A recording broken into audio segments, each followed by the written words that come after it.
All right, welcome everybody. We are so glad you are here. We are extremely excited to have content focused professionals here with us today. ELD, of course, is a content of its own, but when we talk about content in general, it's our math, science, English language arts, social studies, arts, etc.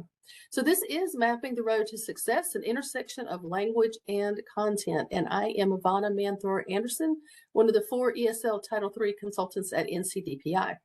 In this course, participants will identify the ways in which language and content interact and work together for academic success. Participants will explore both content area standards and English language development standards to recognize the correlations between them. In addition, participants will collaborate with colleagues to apply their knowledge of the mapping documents to classroom and school curriculum planning. And we are extremely excited about this document. We're excited too that it's Friday, and that if you've been to all the sessions, you've had the opportunity to see all the things that exist. And we feel like this is one of the most powerful documents for our content teachers. So we'd also like to introduce to you our presenter for today, Crystal Jablowski, sorry, I have a Jablonski in my life too, Christy, I'm sorry. Crystal is the lead ESL teacher and instructional facilitator for secondary schools in Lee County, North Carolina. She provides professional development and coaching for content and ESL teachers in the SIOP method, differentiation for English learners, which, as many of you know, we have moved to multilingual learners, vocabulary building for our MLs, and various components of Margarita Calderon's Excel methodology, as well as she is a certified trainer in OCDE Project GLAD, which is a set of strategies designed for classroom lessons and for classroom teachers to keep it alive in the content. Crystal creates classrooms that allow English learners to be successful and flourish across her county and across the state as a member of our EL, soon to be, I think, ELD support team. Crystal has a lot of credentials to her name. She holds a bachelor's degree in political science from the University of North Carolina at Chapel Hill, a teaching license in North Carolina for grades 9 through 12 in the area of social studies from Fayetteville State University. She has a master's degree in education with a concentration in ESL from Meredith College and was nationally board certified from 2005 to 2015. She doesn't look like it, but she has over 20 years of classroom experience in both elementary and secondary school. So wow, highly qualified. We're so excited, Chrissy, to have you here as our presenter today. I see people are letting us know who they are and where they're from, what districts they're from, what they're teaching. Thank you guys for saying hello and signing in. And I will turn it over to you, Chrissy. Ivana, did you want to introduce yourself? I think I did. I think I said I think I remembered this time. I'm one of 4 ESL Title III consultants at NCDPI. What I didn't say is that my focus is program quality in the West, and I'm also a co-lead for our dual language immersion programs. So thanks, Chrissy. Thank you. We're so excited for Ivana to be with us. I wanted to make sure everyone knew who we had with us today. So as Ivana said, we are so excited to have content teachers here with us today for this session on Mapping the Road to Success. In this session, we're going to explore the North Carolina English Language Development Standards Framework and the mapping document that was created to support its implementation in North Carolina schools. As Ivana mentioned earlier, all session materials are in your conference notebook. If you've already downloaded the notebook, there's no need to do it again. You can just go back to that same downloaded notebook. Or if you have not, you may download it now. We do have links posted in the notebook for today's session. As Ivana mentioned, we have been making a couple tweaks here and there to make sure that you get the best experience with today's session. So if you find there is some difference between what that link and what you're seeing on the screen, Ivana has all of the links that she will post in the chat box for you. That will be completely accurate. So thank you so much. And without further ado, we're going to move on. Ivana did a super awesome job introducing me. And I just want to say that I'm super excited to be here today for this training, because this training allows me to combine my 2 loves, which are social studies and my ESL knowledge. So I'm excited to be with you guys today. So we're going to begin with our session objectives. If you'll join me in just looking at what we hope to accomplish today. So we hope that by the end of your session, you will be able to state the purpose, format, contents, and location of the mapping document. We're hoping that you'll be able to define the key language uses in a variety of ways. Use the mapping document to plan for integrated content and language lessons for the classroom. And we're going to present you with a format for an integrated content and language objective so that you can play around with possibly being able to create one. So we're going to start with just a quick overview of the ELD standards because there are pieces of it that we will reference throughout our session. The mapping document supports 2 of the 4 big ideas that underpin the North Carolina English Development Standards. It supports the integration idea because the mapping document shows us correlated language expectations or language standards along with content standards. And so this creates a situation where we can integrate our instruction. And also it supports the collaboration piece because the collaboration piece is sometimes a little difficult because we have 2 different skill sets coming together when the ESL world and the content world come together. And this document gives them some common ground to begin discussions and planning with. So having opened with this idea of collaboration, I'd like to get your input. I'd like to ask you a poll question.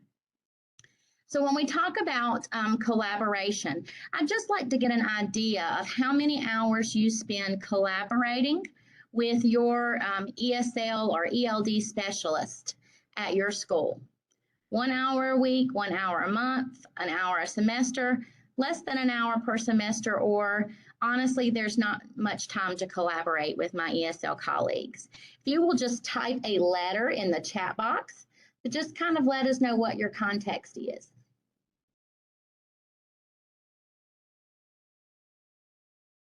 Seeing lots of E's, lots of D's, a couple of B's. And I see a couple of A's. Very impressive. Oh, good. There was scrolling back up to see. Yeah, there's some A's. Yeah. There's our first C. Okay, so it looks like we have a lot of, and I see daily, which is okay. That's what I was gonna say. Don't miss that one. Yeah, I see a couple dailies, which is awesome. Absolutely awesome. Looking at your responses, we see that we have lots of different contexts. Some of us are able to make those connections very frequently, and others of us not at all. So one of the things, as I said, that the mapping document is aimed at doing is helping to create a situation where that collaboration can happen and making that collaboration a little easier. So just another question for you really quickly. What challenges prevent you from collaborating with your colleagues? So if some of you I know said daily and you had A's and B's, but for those of you who said, you know, that you don't get an opportunity, what are the challenges that you encounter? Or if you get to meet with your ESL specialist frequently, what are some challenges you encounter when you're collaborating together? So just take a moment and type some of those in the chat box.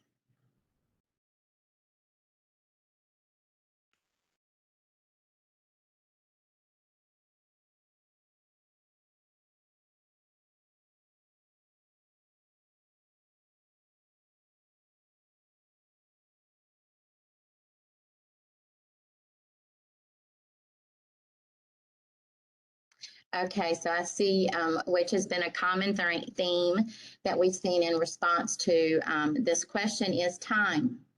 And sometimes context. So I have one ESL specialist for multiple schools or one person for a district, which certainly makes that collaboration difficult.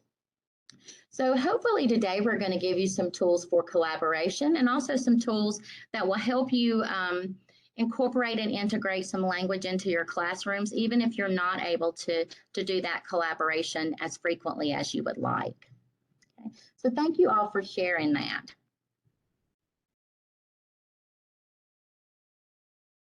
So I want us to take a look at the North Carolina ELD standards. They have always reflected this belief that multilingual learners are best served when they learn content and language together. The new North Carolina Standards Framework continues this belief. In fact, it keeps the 5 original ELD standards that you see reflected here. However, the new framework adds some I have a horrible time saying this word, specificity and resources to these statements that will help content and ESL teachers make that integrated instruction happen.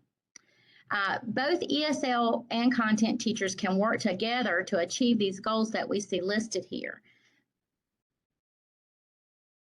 So let's just get familiar with the format of the North Carolina language expectation. And when I use the word language expectation, that is the term that is used for the language standard. So these are the language expectations. They operate similar to your content standards for our ESL teachers or specialists. So let's take a look at it so we'll be familiar with the format just a bit. What you see at the bottom is the actual language expectation. You'll notice that in the coding, which will be super helpful for us today as we navigate the mapping document, you'll notice that the coding has the grade level in it, 6 to 8. It has the key language use, which we'll talk about more in just a minute. And it has the communicative mode or the mode of communication. And all of these will be important pieces as we move throughout the session. I do want to take just a moment to do a real brief introduction of the modes of communication. So let's take a closer look at these. There are 2 modes of communication, expressive and interpretive, and you see those circled here in the language expectations. This chart here helps us understand it, I think, a little better. The modes of communication are basically how language is communicated in the classroom or how language is used in the classroom. And so what we see here is we see an interpretive mode, which involves listening and reading. So this is when we're taking language in, we're receiving language and we're trying to understand it or make meaning of it. The new framework also includes the communication mode of viewing. So actually receiving information by looking at something, and we'll talk more about that later. You also see your second mode of communication, which is the expressive. And expressive is how we produce language. So these are going to involve speaking and writing. And our new framework includes representing. So that might take the form of using a gesture or drawing to express our ideas or our learning. And as I said, we will revisit these later in the session. Are there any questions about those, anything I've shared so far, especially those modes of communication?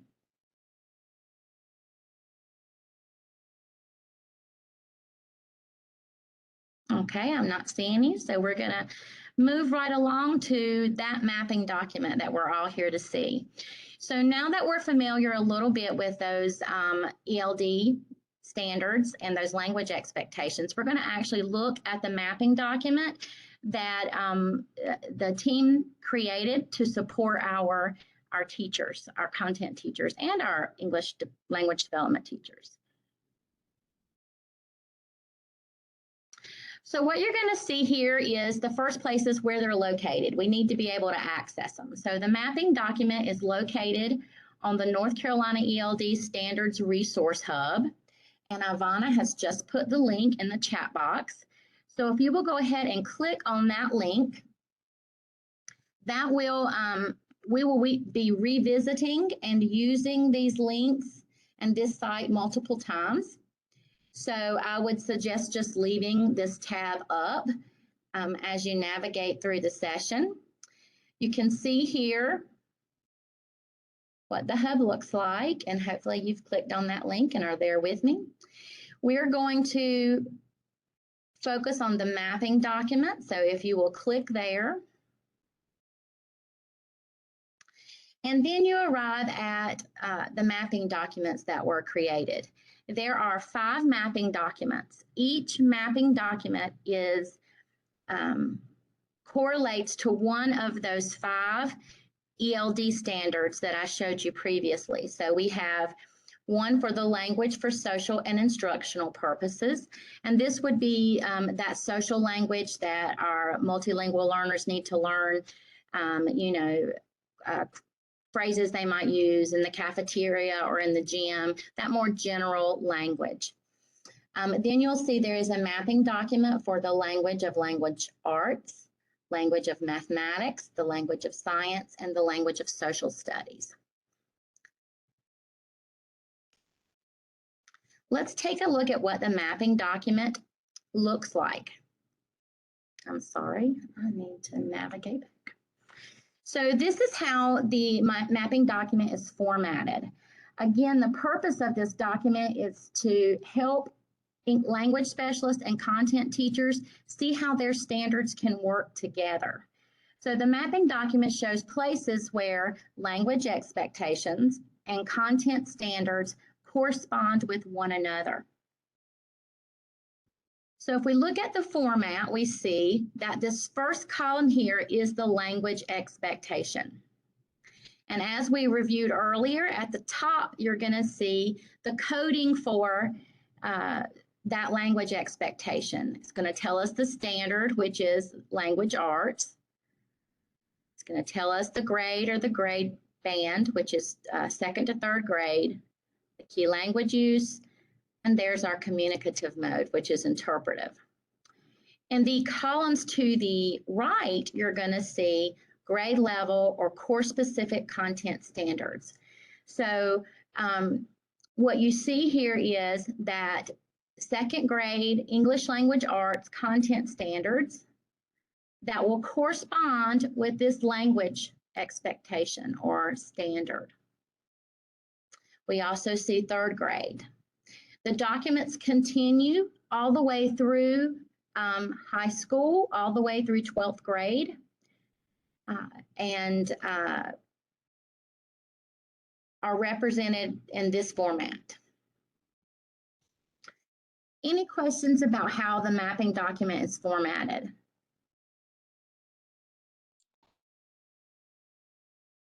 Okay. If not, we're going to actually walk through the document because I think it would be great to have some practice just navigating the document together. So I'm going to ask that you do what I do as I do it so that we come to the same place. And at the very end, I'm going to ask you to post something into the chat box to let me know that you successfully arrived in the same place I did. Okay, so I'm going to ask you to again go back to your mapping document here. And for this activity, we're going to select the language for mathematics document. So ELD Standard 3, we're going to click on it.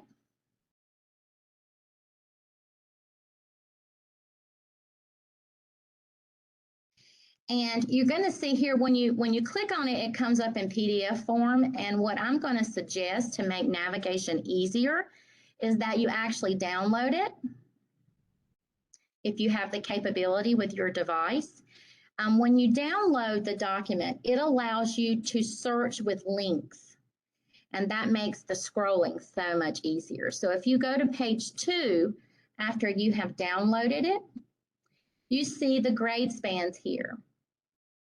And you can simply select a grade span. And it will take you directly to where that grade span begins. So we're going to go to grade 2. So we're going to, if you have it downloaded, you're going to click the 2 to 3 link and it takes you directly to where grade 2 begins in the mapping document. If you were not able to download it, you may have to scroll down. I believe it's on page 7. Now that we've arrived at grade 2, we want to select a content standard that we might want to work with. Okay, so let's select, we are going to select, let's scroll down. Scroll down with me. You're going to see there are interpretive and expressive. And because I am not a math genius, I am going to select this North Carolina standard right here, tell and write time from analog and digital clocks. I think I could probably accomplish that, even with my limited mathematics knowledge. And so right now here I have a content standard. This is what I'm teaching in my classroom. And I need to know what type of language standard I might use with it. And so what I'm going to do is look across here, and I'm going to see that I have an expressive language standard I can use, and this asks the students to introduce a concept or entity. So they're going to have to introduce how and introduce time, basically.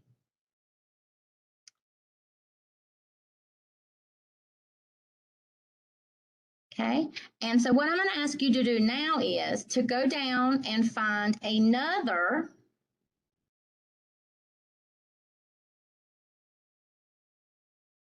you see here we've switched to argue. I'm going to ask you to find an argue expressive second grade standard. So go down until you see argue expressive, and I want you to locate a content standard and then copy and paste the language expectation. And I'd like you to paste that into the chat box, just so I can see that you were able to successfully navigate the document. Beautiful, I see some popping up there. Wonderful.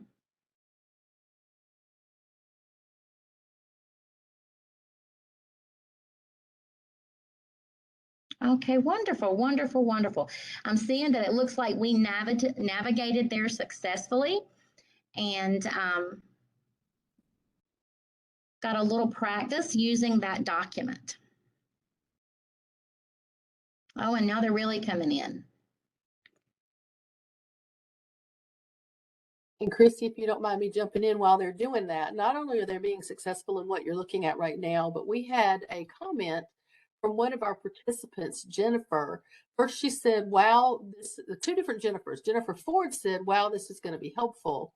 And then Jennifer Podrasky said, this combined with the activities laid out in the unpacking document gives us everything we need. I just shared that with the entire team. I know we're all in different courses, but I just shared that quote with the entire team via our teams and just said, quote of the day from our content teachers. And my response to her was that, yes, I am so excited to hear that you see what we were working for.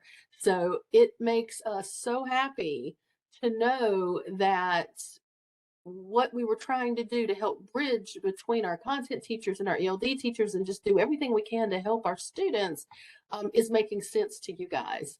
Yes, Liz says this is such a practical set of resources. And Jennifer said, yay, do I get a prize? Come see us at the office someday. I'm sure we can find something for you. Or give me an email. We'll work it out. Usually, Jennifer, the prize is we ask you to help us on a project. So I should have turned my camera on so you could see my face for that one, but I just had to interrupt Chrissy. I've got chills. It makes me so excited because, as you know, Chrissy, being one of the writers, how hard everybody worked. I am going to turn on my camera. You know, Chrissy, how hard everybody worked on these documents, trying to figure out how to make them useful for different audiences in the field so that we can meet the needs of our students. And Danielle just said, and keep these two docs side by side with our standards, and helping our ML students will be so improved. Absolutely. And one of our dreams is that sometime in the future that we could actually have a project where we combine the mapping with the whatever the other one was you guys just said. I'm sorry, my brain went blank. But unpacking, combine those. Like they would go through the mapping and unpack each part of the mapping. Wouldn't it be beautiful to have something like that? So that's where, Danielle, we're taking names now. Danielle, Liz, people that are excited. Be careful. When we get to stage 2, we're going to want people to help us do that. So I'm going to be quiet and turn my camera off, but you guys have made our day. You have absolutely made our day. Okay, keep going, Chrissy. Yes, absolutely. I did not catch that in the chat box, so that makes me very happy because, as Ivana said, we worked really hard to try to make these so they would be very beneficial and practical for our content teachers. So thank you for those comments. So we're going to spend this portion of our session really trying to dive in a little bit to the language of your content area. And the way we're going to do that is we're going to look at something that I previously mentioned when we were just doing an overview, which are the key language uses. The key language uses are the very first and probably the most important component of the standards that allow content and language that allow us to see the connections between content and language. The key language uses describe the prominent ways that language is used in K-12 content standards. So the people who created the framework, I apologize, the people who created the framework analyzed a set of standards, K-12 standards, and they looked for the most common, the most frequently used language uses. And what they arrived at were these 4 key language uses: narrate, inform, explain, and argue. So having said that, I'd like you to think about your content area that you teach, whether it be science, social studies, English language arts. And I'd like you to think about what you think the most common or most frequently used language use is in your content area. So take a minute and think about that. And then I'd like you to post or type into your chat box your content area and then a colon and which language use you believe is used most frequently in your standards. So take a minute, think about that. And I'm going to ask you, I should have said this earlier. Okay, well, there we go. We're seeing them now. Go ahead. Social studies, argue and explain. Math, explain and argue. Explain and argue. Explain. Inform and explain for science. Absolutely. ELA narrative. ESL narrate. Reading, narrate, and explain. Okay. Okay, so let's take a look. Thank you guys for sharing. All 4 are hit pretty heavy. I see. Okay, a lot of English language arts and narrate. So let's actually take a look at a resource that's provided for us by WIDA, the group who created this framework. And let's look at a resource that you have that might be helpful. So WIDA has created something called a distribution of key language uses for the grade level. And what you see is that they've done this for each grade level. And in each grade level, they have identified the key language uses that are very, very frequently present, somewhat present, and then very seldom present. And I want you to take a look at this one with me, and then we're going to look at, I'm going to give you the opportunity to look at what your grade level and content might look like. So let's just get familiar with the chart itself. So across the top here, you see the 4 key language uses. Here you see your grade level. Here you see those 5 ELD standards we talked about: language arts, math, science, social studies, and social instructional. And then you see some coding, some dots. The deep, completely colored in or filled in circle means that that particular key language use is very, very, very heavy in the standards. So if we look at math, inform for first grade in math is very frequently present. The circles you see that are partially completed or partially filled in mean that they're prominent, which means they are pretty frequently present. You can see explain would be that for mathematics. And remember, this is for first grade. You'll see these change as you go up in grade level. Then we see the circle that is not filled in at all, and that means pretty much that it's present, so it's there, but it's not there very frequently. So in this case, which makes sense to us, narrate might not necessarily be a frequent one in mathematics. So let's practice using the chart before I show you what your distribution looks like for your content.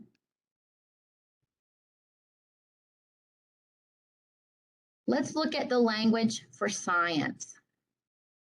Take a moment, look at the chart and tell me, oh, I did forget to tell you one thing. So in the language expectations that you see in the mapping document in that far left corner, the only key language uses that are focused on are the ones that are most prominent. So you will only see language standards for the key language uses that are there very, very frequently. The others will not be present in the language expectations. So if we look here, I would like you to see and to put in the chat box what language uses would be found in the language expectations. So what 2 key language uses would we find in our language expectations on that left-hand side of our mapping document?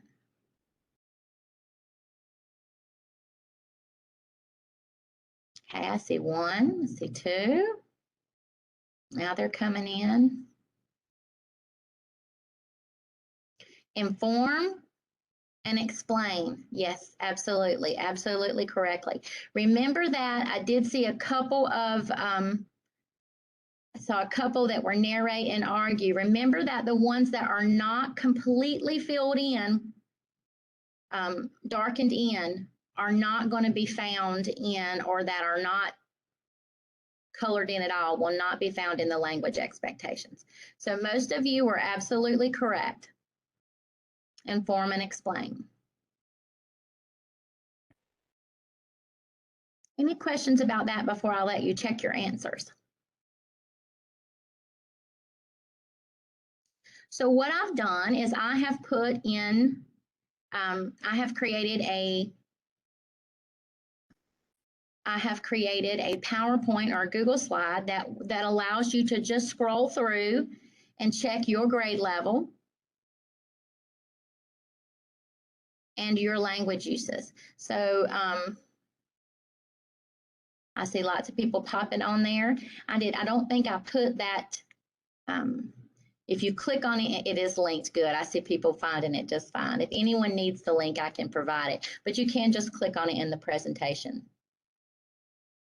Okay, I see a good question. Does this mean you should not teach the skill, or is it a minor skill? So it is a minor skill, and it's not saying that you should never teach it. It's saying that we really want, that we really want to teach those language pieces that are going to be most beneficial. We're going to kind of get the most bang for our buck, so to speak. And for those will be the ones that are very frequently there. So it's not saying never teach it, but it's saying that these are the ones that are there most frequently, and these are the ones we want to address very frequently. That's a really good question. Any other questions? Okay, so I'm going to give you just a minute to take a look at your grade level to see, and Ivana, thank you, Ivana, put that in there so you can see what your distribution of language use is. I know this was really, I thought these were really, would be really helpful for me as a social studies teacher to really see, okay, what language do I really need to focus on? Okay, if we don't have any questions, we're just going to keep moving right along.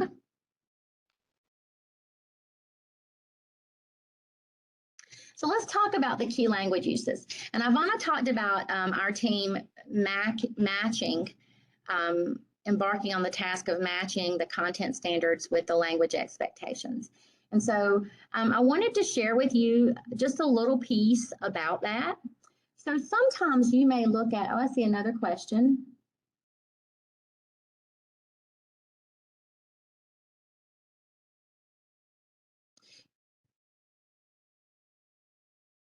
Okay, good question. Do the focused key language uses... We'll jump in and say, give them a quick answer, but I'm going to promote, sorry for interrupting, I'm going to promote our office hours, because this afternoon, hopefully some of you have made it to some of our office hours, but our office hours are a great time to dig very deeply into that. So I know you can give them a quick answer, but I just put the link in the chat for our office hours from 3:30 to 4:30.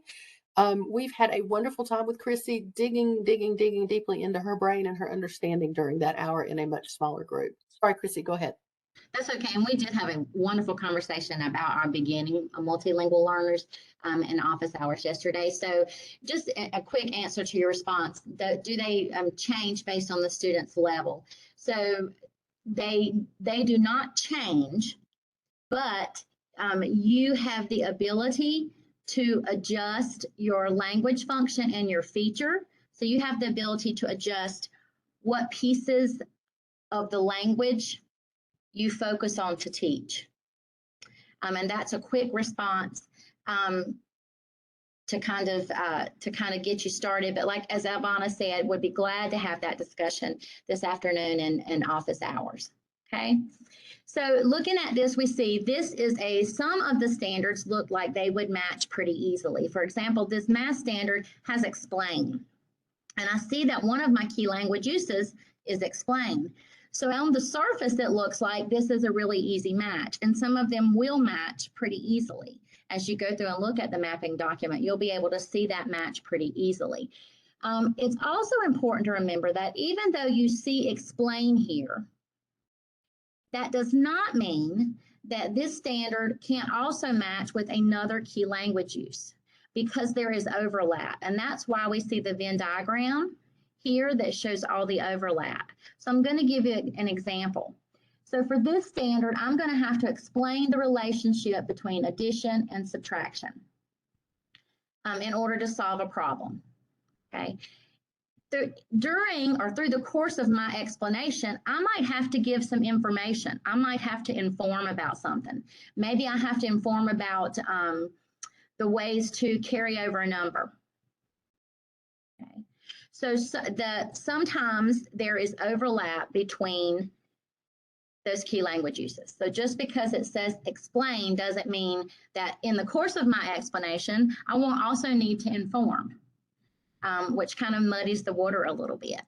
So as Ivana said, it was truly a work of love on this document, but we feel as if what we ended up with was a great result. Now let's take a look at a standard that is not so easily matched. And that connection is not so clearly seen. So in these math standards, the verb does not explicitly match one of the 4 key language uses. Therefore, it's like really important to understand each of these key language genres. So when they don't clearly match, we have to make sure we know what each of those key language uses is very clearly. And that will help us make the connection. Now, we have made the connection for you in that mapping document for many, many of the content standards, but it's not a totally inclusive list. So we really want you, in the process of working with the mapping document, we really want you to have a strong familiarity with these key language uses. So having said that, I've told you that the key language use, the 4 key language uses were identified by looking at the K-12 content standards and finding the ones that were most frequently there. They are also, however, categories of text, they're genres. And each of these specific categories has its own very specific purpose. It has, they have similar organization. They have similar patterns of language use. Okay, so those key language uses and those categories have similarities. Those texts and those categories have some similarities. So we're going to take a minute to explore those similarities, because what we really want you to have is to have a deeper understanding, as our objective said, of what those key language uses involve. So having said that, Ivana is going to place the link for this Padlet into your chat box. And I'm just going to ask you to join me. If you're on the phone, I did put a QR code. Fingers crossed, this is the first time I have used a QR code, that it will work. And if you'll just join me on that Padlet, I'm going to kind of model responding to some of the questions, and then I'm going to ask you to share your expertise with us. And Chrissy, while you're getting that set up, the link is in the chat. I did want to share, because a couple people have asked me privately, is this being recorded and will you have access to it? Or actually, you know it's being recorded, but will you have access to it? And the answer is yes. So early in the presentation, when we first shared the resource hub, that is where, I'm going to put that in the chat again too, that is where we will be sharing the archives of all of these sessions, not just from your strand, but from all the strands, because each strand has a slightly different focus. So everything will be posted on the resource hub under the resources. It may be about 2 weeks before we get it up, but you'll have access to the presentation. The presentation includes the chats. We'll also include the links and the PowerPoint in separate ways. So you'll have access to all of this and be able to come back to it at any time, as well as hopefully share it with some of your other content teacher friends. Absolutely. Thank you, Ivana. So let's look at our Padlet here. And what I'm going to ask you to do is, you see the key language uses, 4 rows, each with a key language use. We're going to start with Narrate. We're just going to kind of model and walk through each of the categories under this key language use. Then I'm going to open it up and let you add your expertise and your knowledge and give you some time to add to the other key language uses, so that you have this as a resource to revisit when you go back and start really digging deeper into that mapping document and looking at those connections that have been made. So with the Narrate, the very first category you see there is the purpose. So we want to think about, what is the purpose of the key language use Narrate? So I'm going to click right here under Add Comment, if you've never used Padlet, and I'm going to say that I think one of the purposes of Narrate is to retell. And I'm going to enter that. So what do you think the purpose of this language use is? Okay, so take a minute, and I'm going to ask you to add your ideas. So if you'll click on the Add Comment right now and take a few seconds to add some of your ideas about the purpose of this key language use.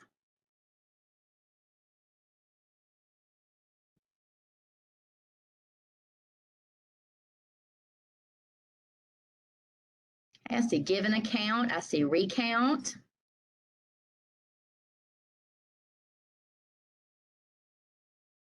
Reflect. Tell is the good word. Relate.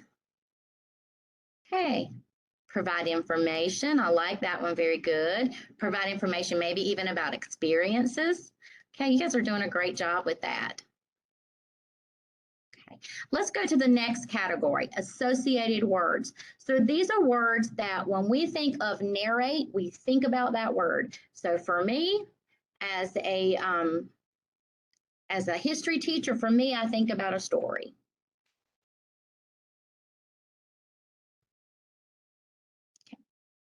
So any word that when you think narrate, you think about that term, take a minute and add your ideas to that category for me.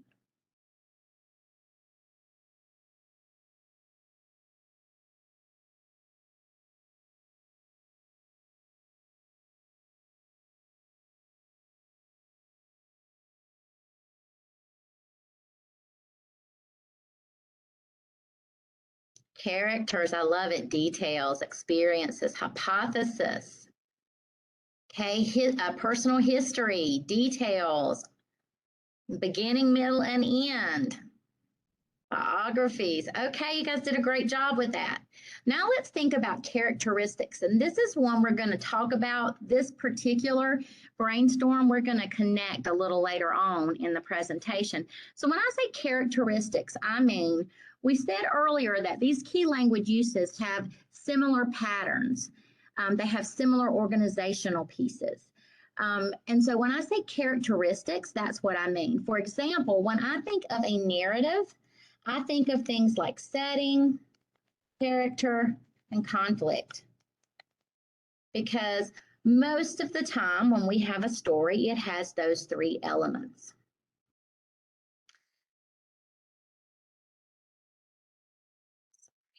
Okay, now you take a moment and think, and this one's just a little more difficult. It might take a little more stretching of our mind, and add some of the characteristics that you see here that you find when you look at the language or the organization of a narrative.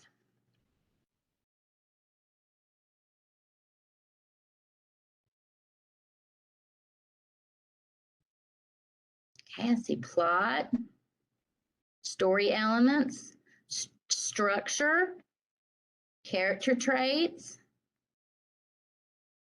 theme,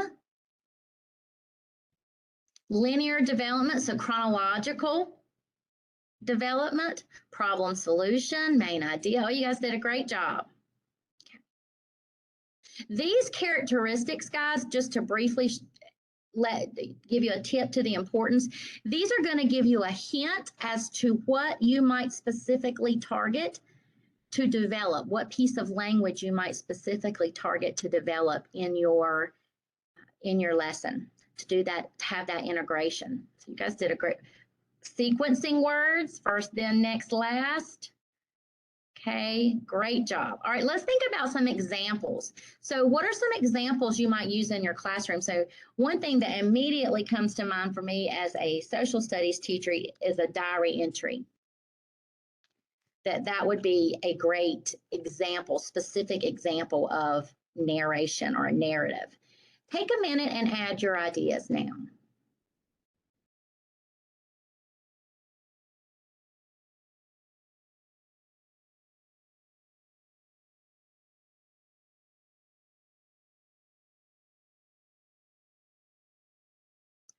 See point of view.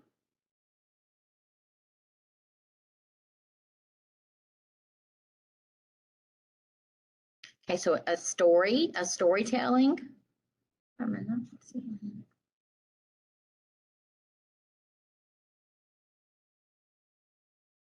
Timeline might show a narrative. Written response to a text, a journal entry. See journals, a storyboard.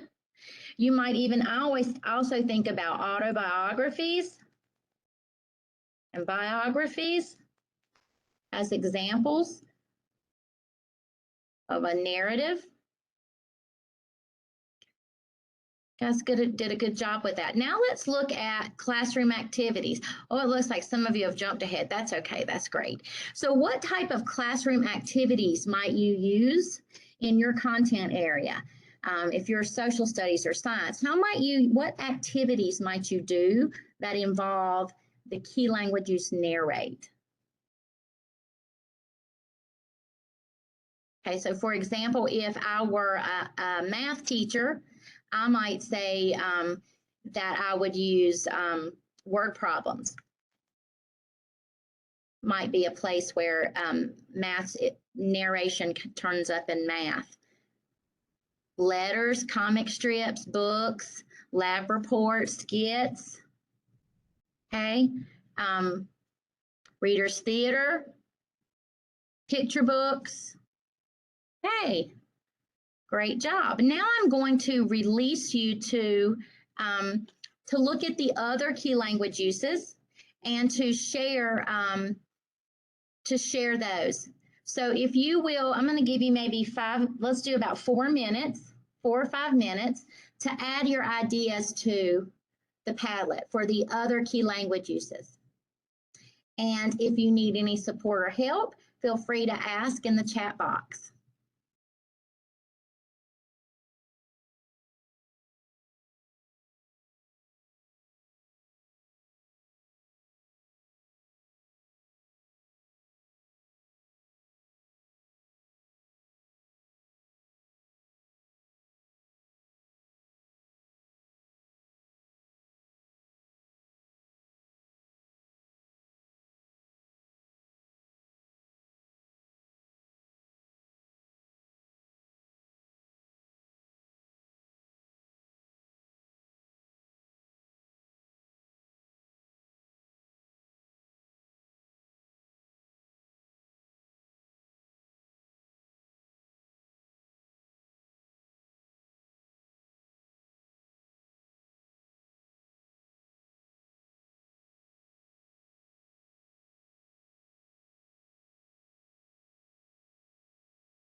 Okay, you guys have done a great job. And as I said, this is going to be a really great resource. As I see some of the things and the words that you're adding, some of the characteristics, this is going to be really helpful to go back and revisit when you start looking at the matches that are made between the mapping document and the language expectations. So you guys did a great job with that, a great job. So thank you for your input. And we are going to move on to the next portion of our session, which is using the North Carolina mapping document to find connections between language and content. So we walked through how to look at how to navigate the document.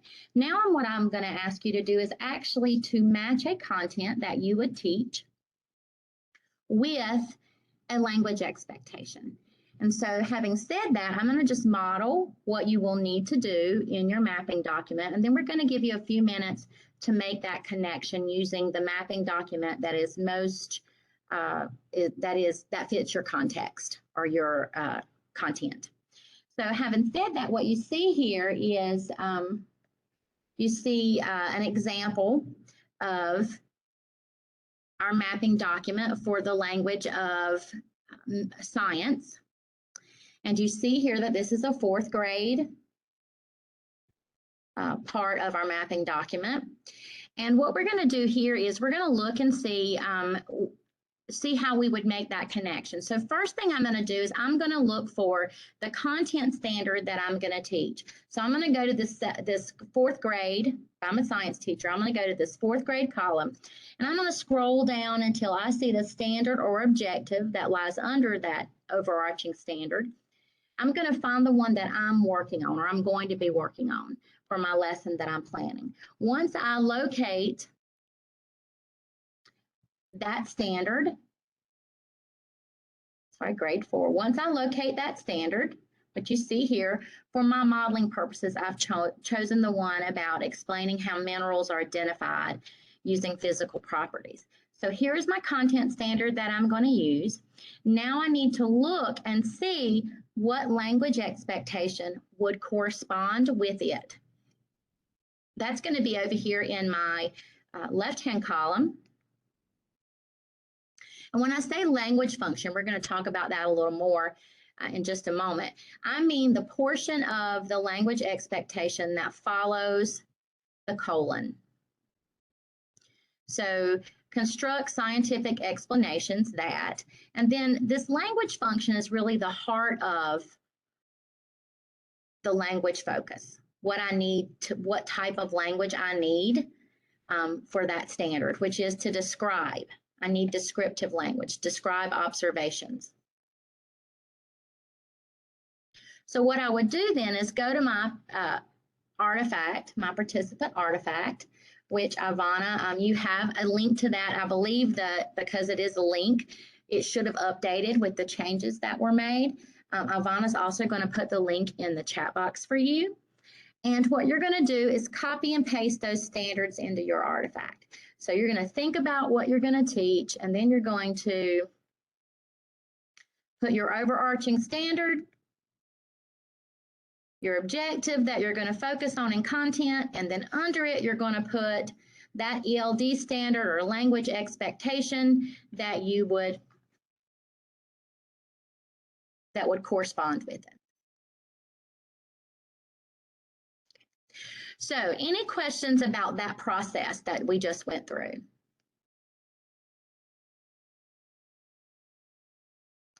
If not, I'm going to ask you to give it a try now.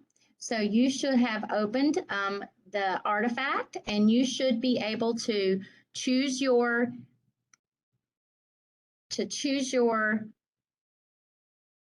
mapping document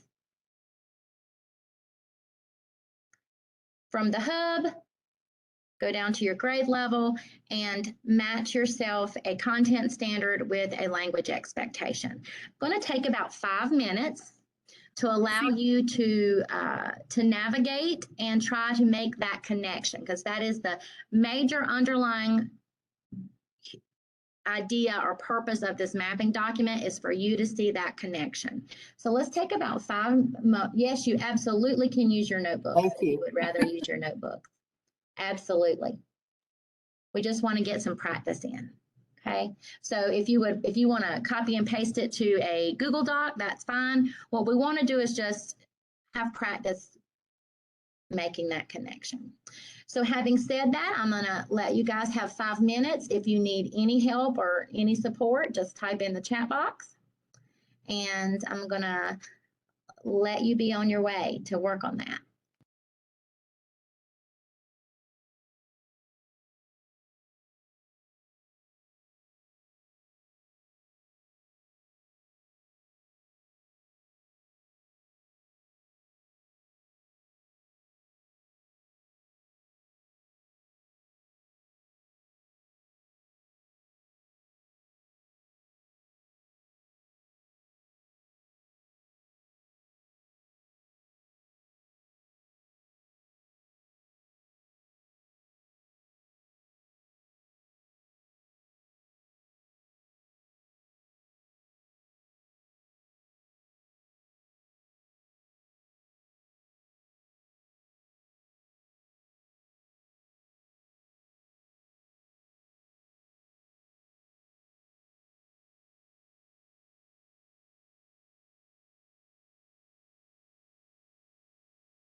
Okay, hopefully you were able to make those connections and find a correlating language expectation. Any questions about this process? I did see where someone in the chat box asked if we would be able to show you if your responses were correct. And because you all chose different specific content standards, I couldn't create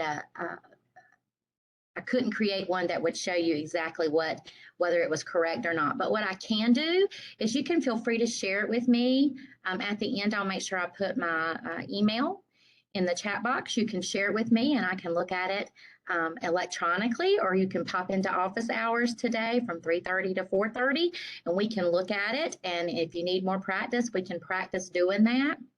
So just know that oh, you just wanted to see an example of the finished product. Okay, so I can go back there. Here's an example of what a finished product would look like.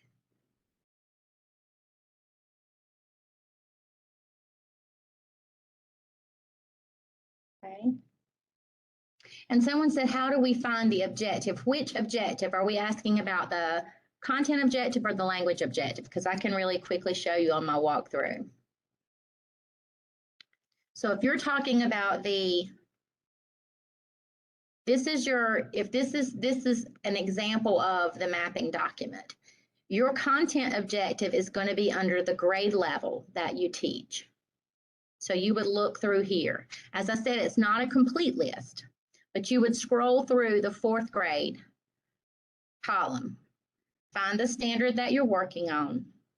Content standard would be in the grade level column, and the language expectation would be in the far left-hand column. So hopefully that's helpful. And as I said, we've had lots of people come to office hours to practice. If you feel like you want to practice doing this, please know that we would be glad to do that. Okay. So want to move on, keep moving on. Thank you so much for all the questions. And we want to look at, let's actually take a temperature check right now really quickly. So how about typing in the chat box a 1 if you feel like you're understanding and feel good about everything we've talked about so far. A 2 if you're getting it but you need more practice, or there are a couple places that might need clarification. And a 3 if you're feeling lost at this point. Okay, so just type that in the chat box so we can just get a temperature check and see how we're doing. Okay, I'm seeing some 1s and 2s, which is completely where you should be. You're just being introduced to something today. So 1s and 2s are exactly where we want to be. And Chrissy, I don't know if you saw the comment right before the numbers started coming in. There was a question that was clarifying that all of the content standards are not in these documents. Yes, absolutely. So we went through and as I said, it's a process. So we went through and we included as many as we could, but it's not a complete list. And that's one of the reasons why I wanted us to walk through. You'll find many of them in there, but I wanted us to walk through how that connection was made and that process with those language functions, those key language functions. Key language uses, so that if you had to make a match, you could. Okay, any other questions? No, it's not an exhaustive list. That's very well said. Thank you, Ivana.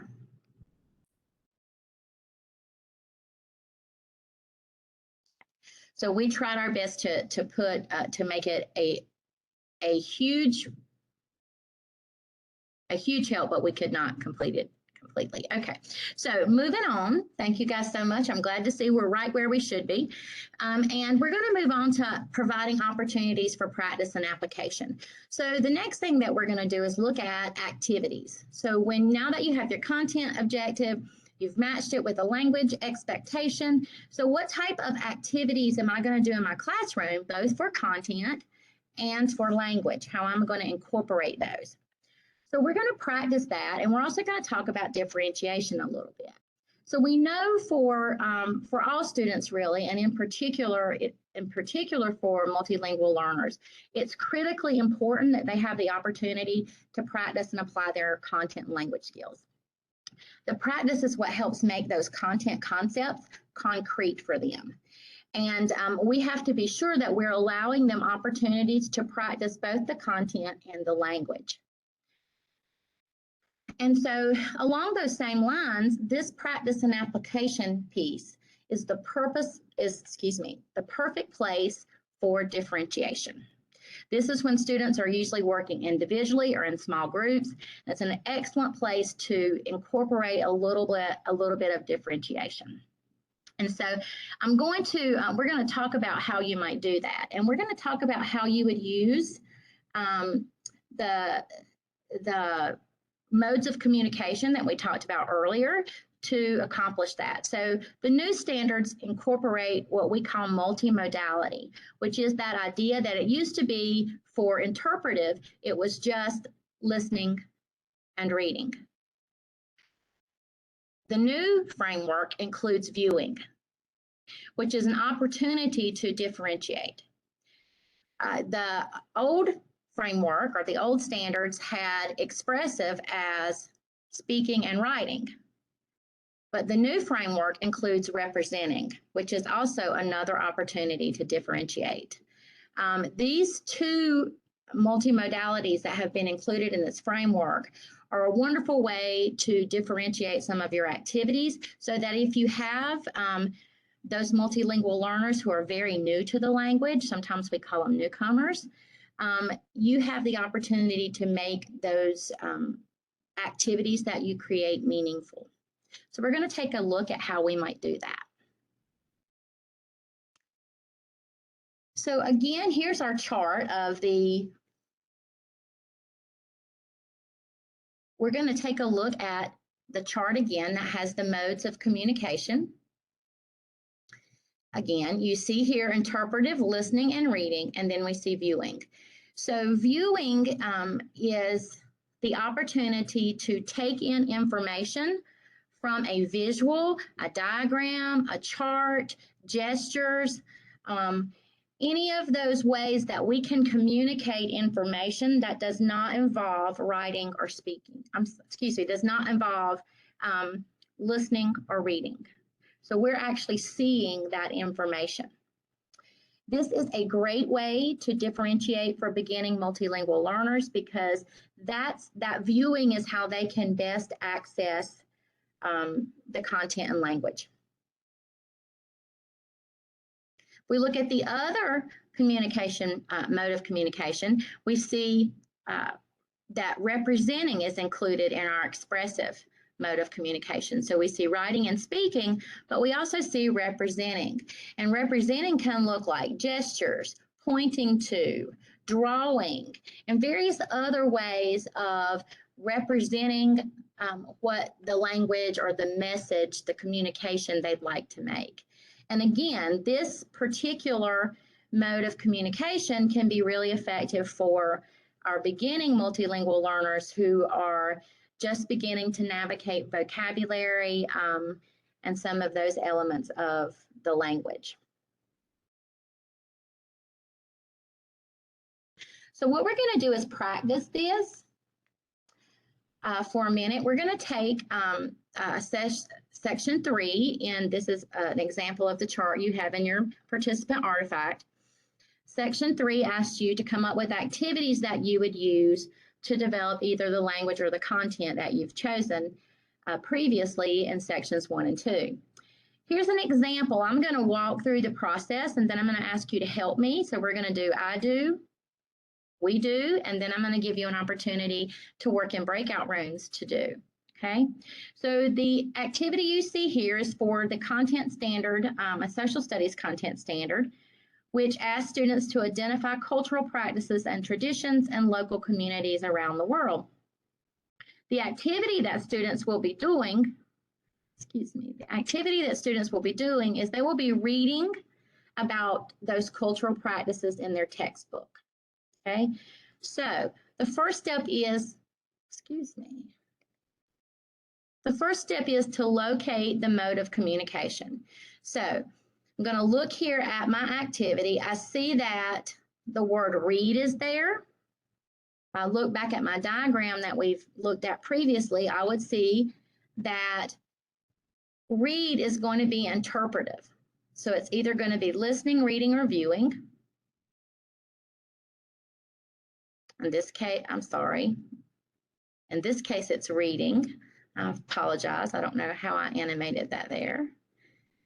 So that's interpretive.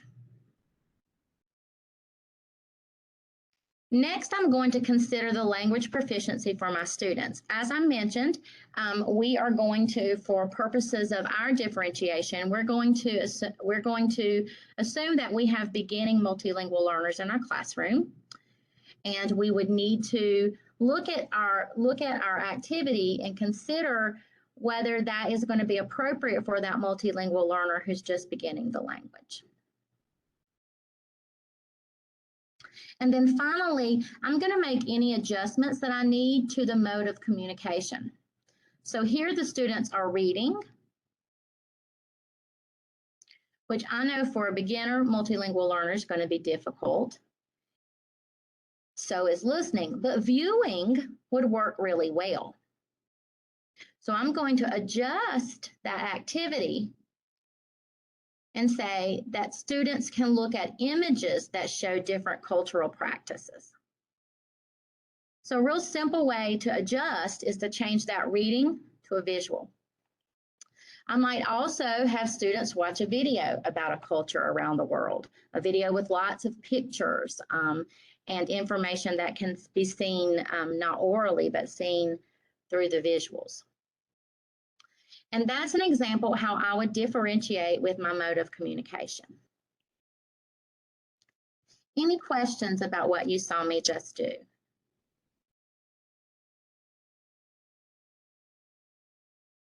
If not, I'm going to let you try, see how we can do together.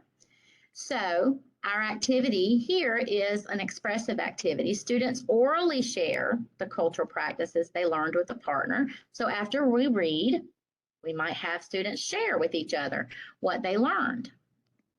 First step, locate the mode of communication. I see the word orally, so that tells me that it's going to be expressive. I did not put that in there. Okay. I am sorry. My animations are not doing what they need to do. So orally, so that would be expressive. Next, I'm going to consider the language proficiency of my students. So again, we're going to think about a beginning multilingual learner. Then I'm going to adjust the mode of communication. So I'm going to ask you at this moment, to see if you can try to adjust the mode of communication. We remember that, how can we differentiate? Look at your chart, use your chart. Go down to your expressive here. Which one of these modes of communication could I exchange the speaking for that would make this more accessible and differentiate from my beginning multilingual learner? Take a minute, type your response in the chat box, what your new activity would look like that was differentiated, and don't hit send. Oops, I didn't say it quick enough. Hold tight and don't hit send until I tell you to do so. We're going to do a chat blast so we can see how many different, wonderful, different ideas we get.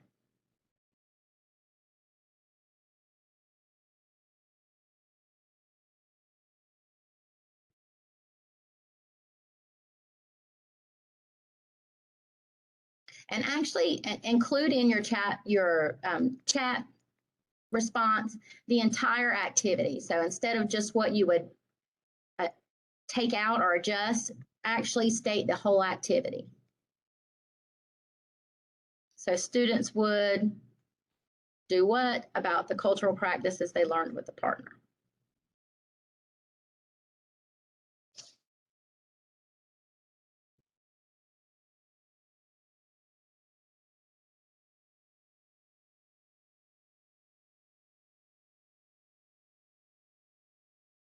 Okay. Hit send. Chat blast. Hit send and let's see what kind of differentiation we did.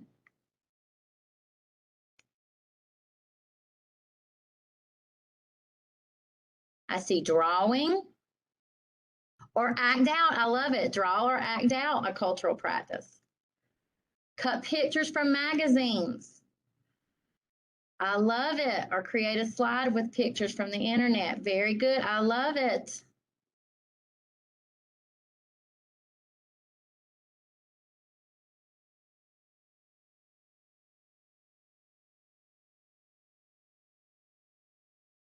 You guys did a great job. Lots of acting out, cutting out, matching, sharing visuals. You guys did a great job with that. And they just continue on with great ideas. Magazines.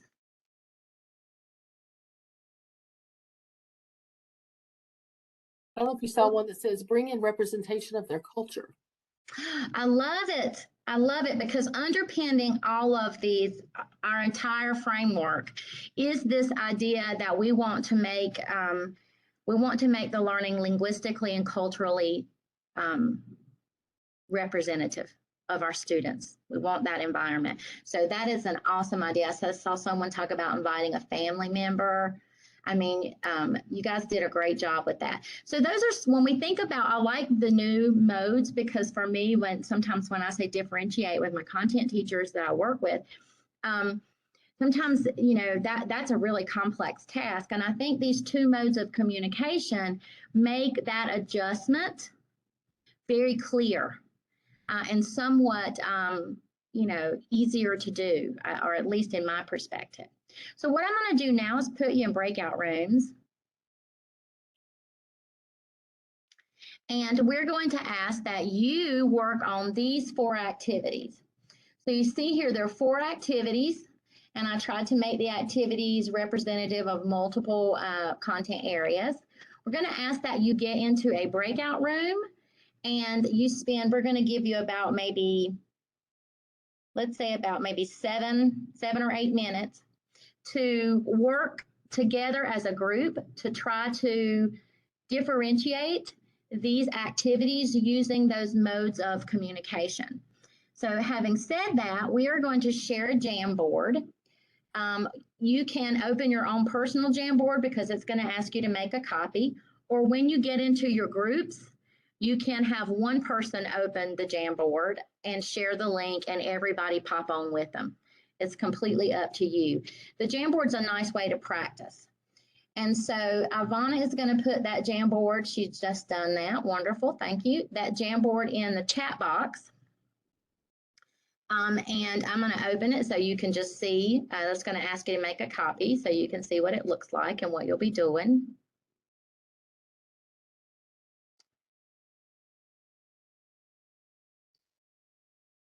So it's going to have your 2 charts for you to reference because I think those charts are really beneficial. And then it's going to have your activity. It's going to ask you to tell what the mode of communication is, just like we did, and to write the differentiated activity here. Okay. And you have 4 of those. So Ivana is going to open the chat box and you're going to see in the chat box, I'm sorry, I skipped. Breakout rooms. There we go. Breakout rooms. Sessions 1 and 2 and 3 are elementary, 4, 5, and 6 are secondary. We just don't want too many people in the room. So if you see that a room has, you know, more than 10 people in it or close to 10 people, jump into another room. Okay. So I'm going to start your time right now. I will be joining and popping in and out and listening to conversations. Ivana, would you open the breakout rooms? They are open. Okay. People are going into them. That's awesome. Wonderful. And do take a look at the time. Yes, ma'am. Thank you.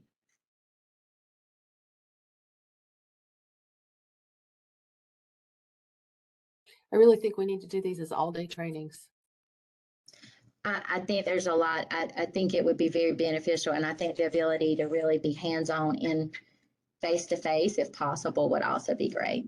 Okay, so a couple of you said you're not seeing the breakout button. Sometimes if you have more than one window open, it's hiding under a window. You can also tell me which room you want to be in, and I can move you to a session. So if you want to, let's see, Tashawn is in 9th grade. So this takes a second for me to do each one. So Tashawn, I'm going to move you to a secondary session. Which section should I move? I'm sorry, Yvonne, I was just going to say, for me, the breakout rooms show up when I click on participants. Oh, Okay, so if you click on participants at the top, there's a little message that says show breakout rooms. So that might, if you're struggling, that might be, maybe that's it. okay. All right, so it looks like Sean figured it out. All right, Terry got it. All right, so even if you've already typed in, if you still haven't figured out how to get into a breakout room, if you'll type it again in the chat box, and I will get you into one. I think, look at this. Can you put the other slide back up so they can see what the breakout room choices Yes, are? I'm so sorry, I apologize. John, where do you need to go? 7th grade science. Okay, which one is my screen? I can't see everything. So for 7th grade, it's just 4, 5, or 6, right? Mm-hmm.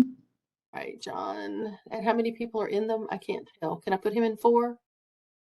Let's see, I'm going to open my breakout rooms. There are people in, you can put him in any of them. There's any Okay, of them are John's in fine. 4 then. All right. I just can't see everything at once. Tayshawn, I oh, can see Tayshawn, I him. thought you had gotten in. According to my list, Tayshawn got into a room. Come on. What does Tama need to be in?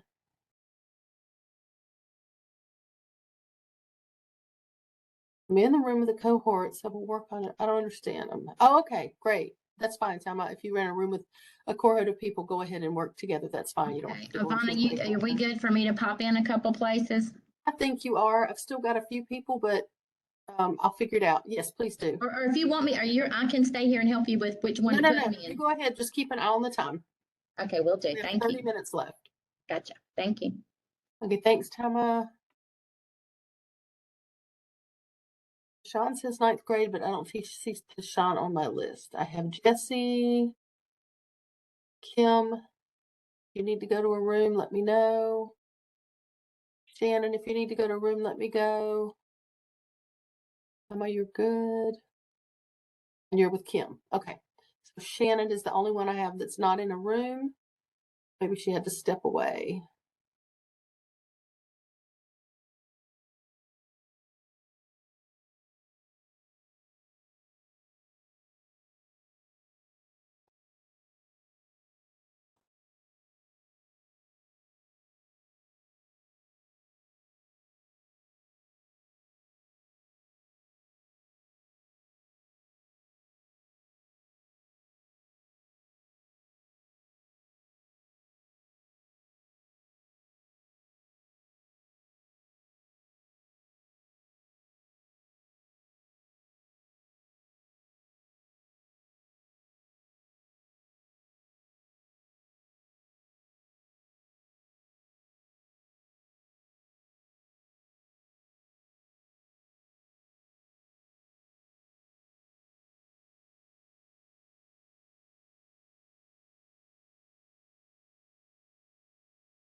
Tama, did you need help getting back into a room? You can unmute or text.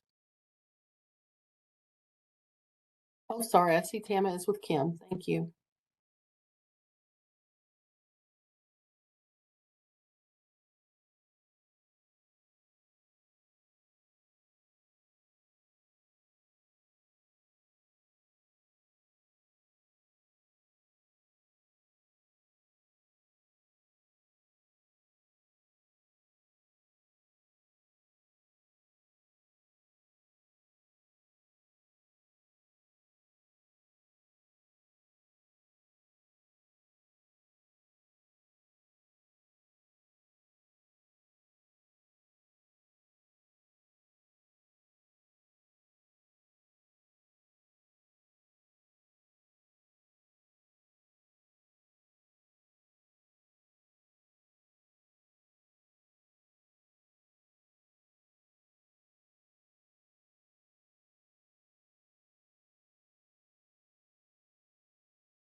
Welcome back, everybody. Well, I thoroughly enjoyed jumping into the breakout room. Some good conversations going on, and I do apologize. I probably should have reviewed how to add to a Jamboard. I didn't do that. I should have done that a little quickly, but most of you looked like you had gotten the hang of it. So, any questions about this process? You know, how it went? Any questions about the procedure, the process? Any comments?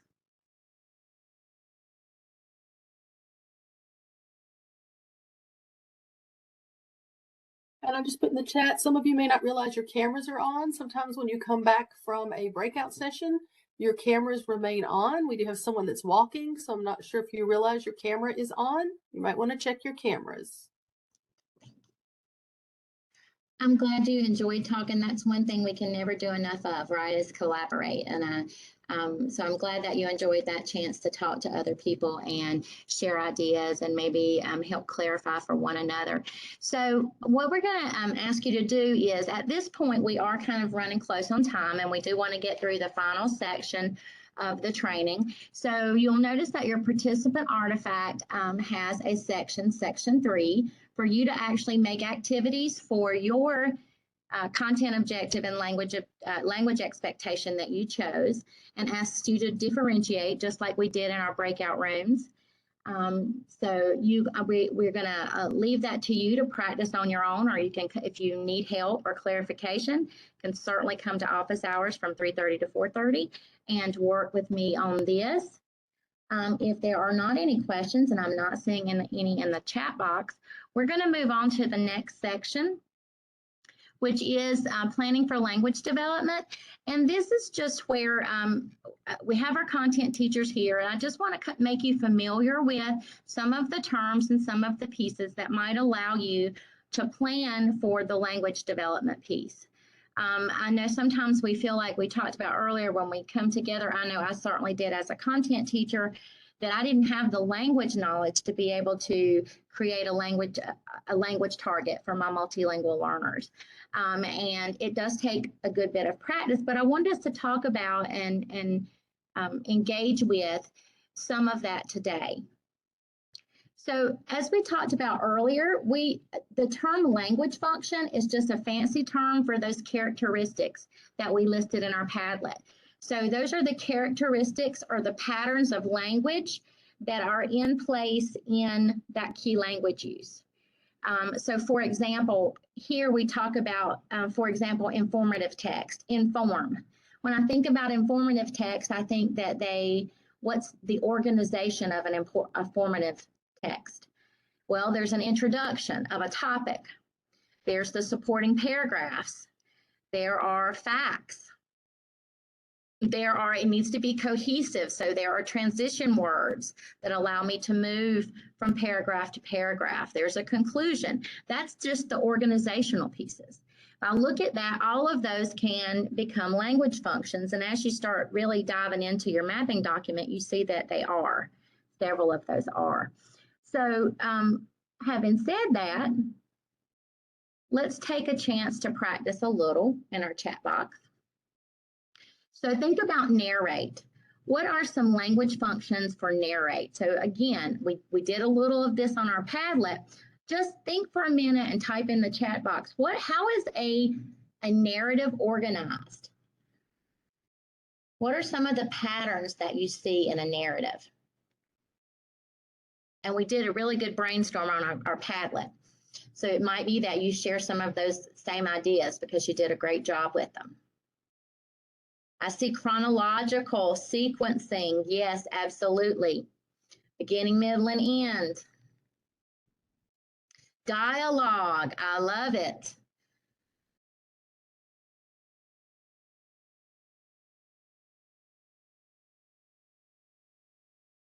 First person, so point of view. Timeline, that's the sequencing of events. Plot elements, order of events. All of these, okay, could become language functions, okay? There are that pattern, okay? So let's take a look at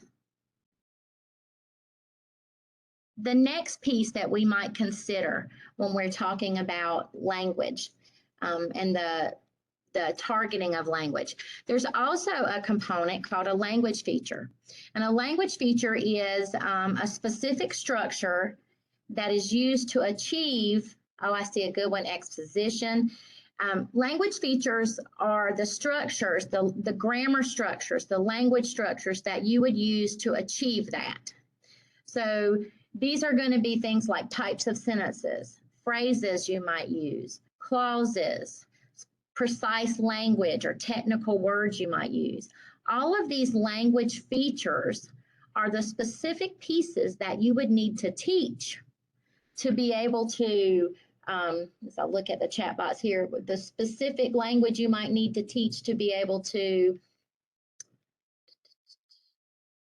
show point of view or to show sequencing. So let me give you an example. So again, we go back to our language functions for inform, the ones we just went through. Some examples of language features that I might target and do like a little mini lesson, 5 10-minute, maybe mini lesson on for my multilingual learners might be to provide facts. I know that you're going to have to put facts in an informative paper. So I might look at introductory phrases like, for example. I might look at transition words to help it be cohesive. So I might use another, also, in addition, might teach some of those transition words to my students.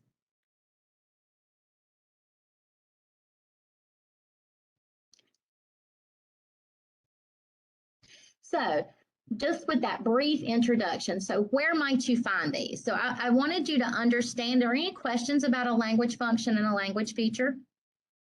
You know, we just want kind of a base understanding of how they work together. And what I wanted to show you are some places you can find them. So as a content teacher, as I said, and when I first began as a content teacher working with multilingual learners at the high school level, I thought, I don't know what language to target. I know social studies. So if you're not quite as familiar with those pieces, I wanted to give you some places where you might find them. You might be able to access them. So the first place you can do that is right in the mapping document. The language function is located. So if we look at our, this is an example of a language expectation. You see at the top, there's your stem, and, oh, sorry. At the top, you have your stem. That's just telling you that you're going to construct language arts narratives. But then after that, what you see in blue is the language function. Develop story with time and event sequences, complication, resolution, and ending. Those are some of the things you entered in the chat box. What does that look like in the mapping document? Okay, so here's your mapping document. The language function is going to come right after, it's going to be in your language expectation column. It's going to be right after that colon. So there's my content standard. I need to know, okay, what kind of language can I focus on? My language function is right there beside it. I need to help students be able to develop that story with time and events.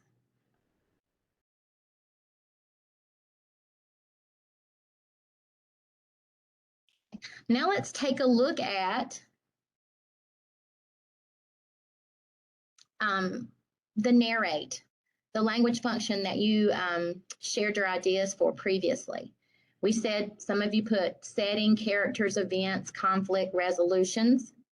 Take a moment and think about what are some language features you might teach for narrate. Type your response in the chat black and the chat, I can't speak, I'm sorry, too many ch's and buzz. Type your response in the chat box and then wait for the chat blast icon to appear to hit send. So what are some things you might teach, some features you might have to teach for setting? Or what would you need to teach about characters?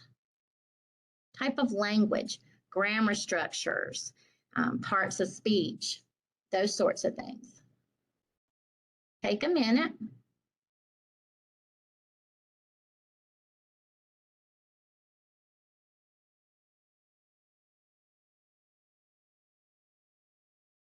Okay, send them in, hit send.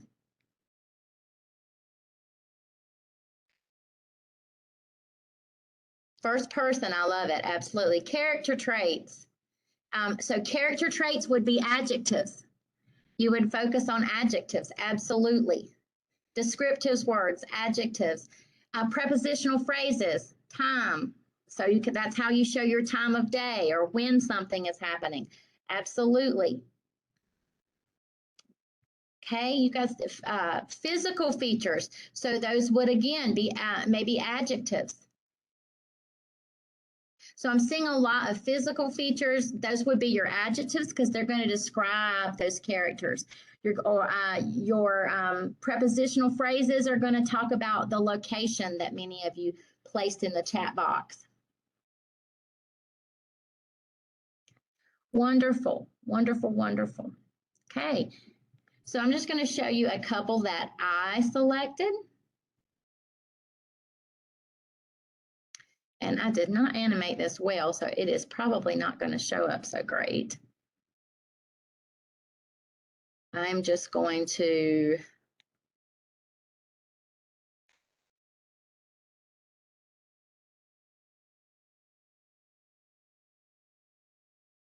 there we go. Setting, prepositional phrases, so some of the same ones you guys brought up. Characters might be adjectives to describe, the same ones you guys brought up. Events, maybe sequencing words to show the progression, so first, then, next. Okay, so you guys did a great job with that. Thank you. Okay, so moving forward, what are some other places you can find language features? You can also look in the Eld Standards Manual. That has some excellent resources that you might use. Okay, that looks like this. There are pages in there that look like this that have each grade level. Ivana just put that link in the chat box that have grade levels.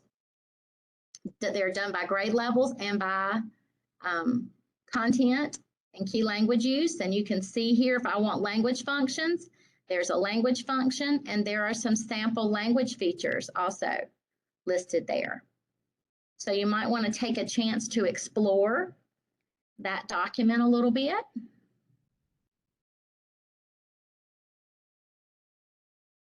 You can also analyze a text. So if I want to know what I need, what language structures I need in a narrative,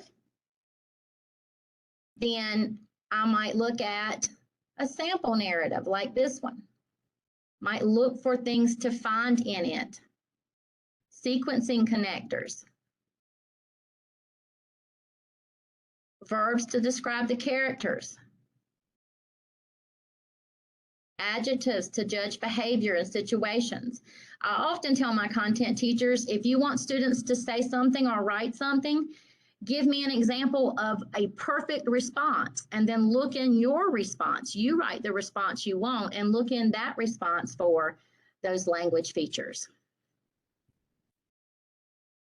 And also, last but not certainly least, collaboration with your ESL specialist. They're going to have that specialized knowledge. They're going to be able to help you pull out those pieces pretty easily. So that's a great place to come and collaborate with your ESL colleagues for.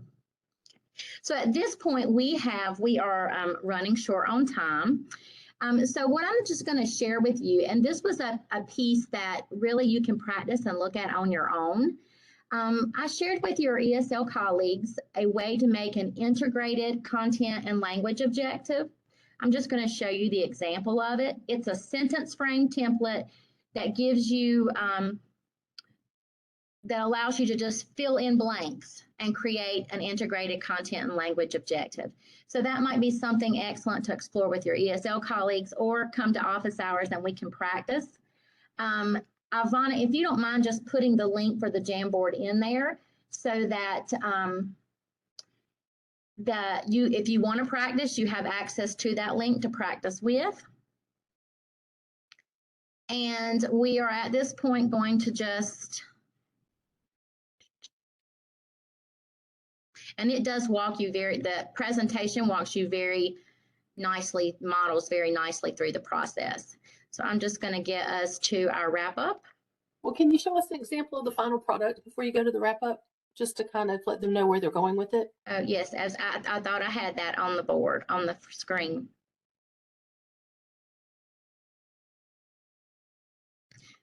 There is an example of the final product. I'm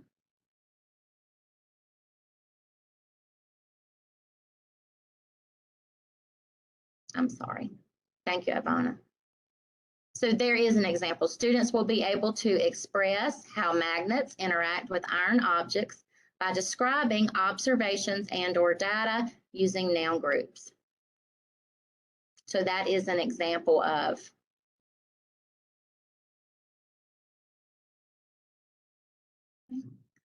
And I apologize. Taking screenshots and camera shots and. And guys, really honestly, the presentation itself, when you have a minute, it walks with arrows very clearly through each step in the process. So just know that that is there. If you have the link to the presentation, you can do that. Also, the archives will have me walking through the ESL specialist with it. So you could also revisit that video so that you could see how that's done. So going to our wrap up at this point.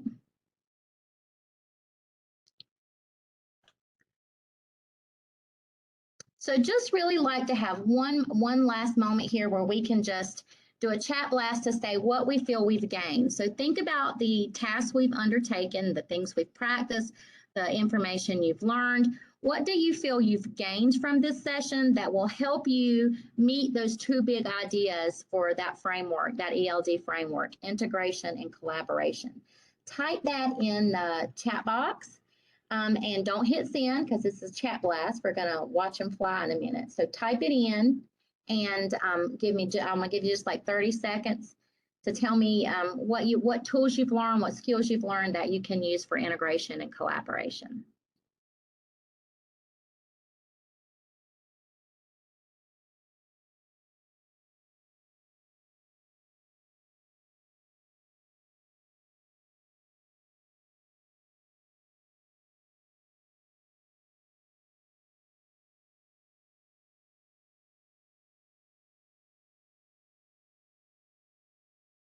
Okay, hit send and show me all those wonderful things we've learned.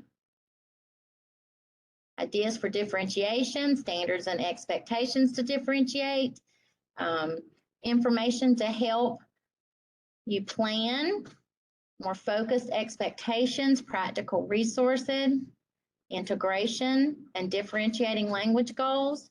Wow, great. I am so glad we have so many wonderful takeaways from today's session. And the last thing I'm going to ask you to do is that I have found that whenever I make a commitment, I'm going to ask you to make a commitment to using these new skills some way in the upcoming year. So think about just one action that you can take to integrate and collaborate using these new ELD standards and this mapping document next year. And just type that in the chat box. I find if I share that action that I'm planning to take, that I usually follow through with it. So take a moment and just share an action you think you can do this coming year that will allow you to work with this mapping document and collaborate and integrate your instruction.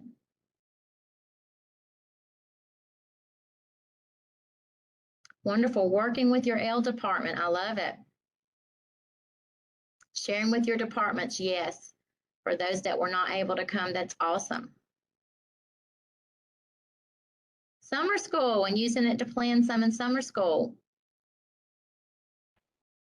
Make sure we put those ELD codes and how we're to show our integration. Keep a copy on your desk and drive through with those social studies standards. Share out school-wide. I love it. I'm excited that you guys are going to take these actions and are committing to them. So thank you so much for that. We're going to move on. As I said, office hours, the link Ivana has put into the chat box are from 3:30 to 4:30. And we're going to ask that you do your evaluation, please, of this session so we can make sure we know how to make it more useful for our content teachers. I do believe that the PD evaluation is tied to the certification or getting the certificate for completion. So please make sure that you complete those professional development evaluations. And without further ado, I think that takes us almost to the end. If you have any questions about anything, I would love to see you during our office hours. Ivana, did you have anything you wanted to add? I just want to say again how excited we are to have our content teachers on board and excited and looking forward to ways that we can support you to help you better serve your multilingual learners. I love hearing all the collaborative ideas because that's what we have to do, right? We are all teachers of language for all of our students. I saw some comments about how all of these strategies can help other students as well. I know you may be busy from 3:30 to 4:30, but I'm telling you, when you have Chrissy all to yourself in a small group, you really get to dig into all those questions that you still have. So we would love to have you from 3:30 to 4:30, and we would love to see you at anything that we offer. On page 6 of your notebook, they've probably already heard about this in one of your other sessions. There's some information about Go Open NC, which is a wonderful way to add some of your artifacts. It's a wonderful way to talk and ask questions about things you're working on. So make sure you check out page 6 for Go Open NC. And I'm not sure in the notebook where it is, but I think also in the notebook is information on how to join our Teachers of Multilingual Learners listserv. It's one of the DPI listservs, and that's where you can get all the information about the things that we're doing. So we're so excited to have you here today, and so thrilled to have Chrissy. Thank you for bringing your expertise in content and ELD and bringing them together in the development of the product, but also bringing them together in your presentation today. So thank you again so much. Again, I'm Ivana Manthrower Anderson. Manthrower is the fun part. You can find me on our website.